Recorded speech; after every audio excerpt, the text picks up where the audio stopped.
Everyone, আজি মই বনাবলৈ লৈছোঁ গুণ কচুৰ সৈতে মাছৰ জোল। তাৰ বাবে মই লৈছোঁ গুণ কচু, পিঁয়াজ, নহৰু, আলু, সৰিয়হখিনি মই প্ৰায় 4 ঘণ্টামান তিয়াই ৰাখিছিলোঁ আৰু ৰঙা বাদাম। এয়া পিঁয়াজৰ এফাল দি পেলাই মই ধুনীয়াকৈ পেষ্ট বনাই ল'লোঁ। ইয়াতে সৰিয়হটো অপশ্যনেল হয়, কোনোবাই যদি বেয়া পায় দিব নালাগে। আৰু লগতে মই আলুটো বইল কৰি ল'লোঁ। এয়া এতিয়া মাছখিনি ভাজি হোৱাৰ পিছত যিখিনি তেল ৰৈ গ'ল তাতে মই ফোৰণ কেইটামান দিছোঁ, তেজপাত আৰু এয়া এফাল যে ৰাখিছিলোঁ পিঁয়াজ, সেইখিনি ইয়াতে দি ধুনীয়াকৈ ভাজি ল'ম। পিঁয়াজখিনি যেতিয়া ৰঙচুৱা হ'ব তেতিয়া আমি ইয়াতে কাটি ৰখা বিলাহী এটা দি দিছোঁ।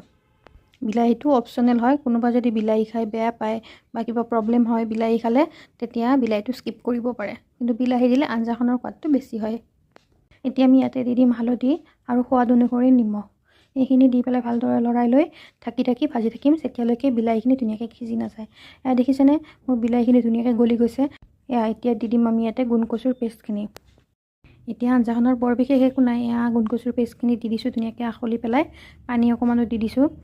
এতিয়া লৰাই লৈছোঁ। ইয়াতে মই এতিয়া দি দিম ধনিয়া গুড়ি আৰু অকণমান জিৰা গুড়ি, ধৰক 1 চামুচ ধনিয়া গুড়ি আৰু জিৰা গুড়ি মই দি দিছোঁ। এয়া এতিয়া এইখিনি ধুনীয়াকৈ ভাজি ল'ব লাগিব যেতিয়ালৈকে তেলটো বিৰিঙি ওলাই নাহে। এই ঢাকোন দি এতিয়া ভাজি থাকিলেই হ'ল।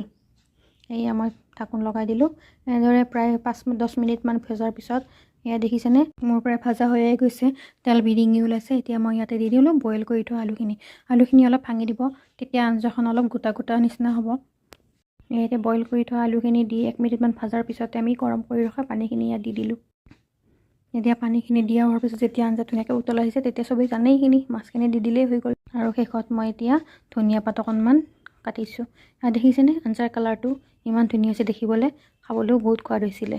যোনে এনেদৰে খাই চোৱা নাই এবাৰ ট্ৰাই কৰিবচোন, আৰু যোনে খাই পাইছে এনেকৈ মোক কমেণ্টত জনাবচোন।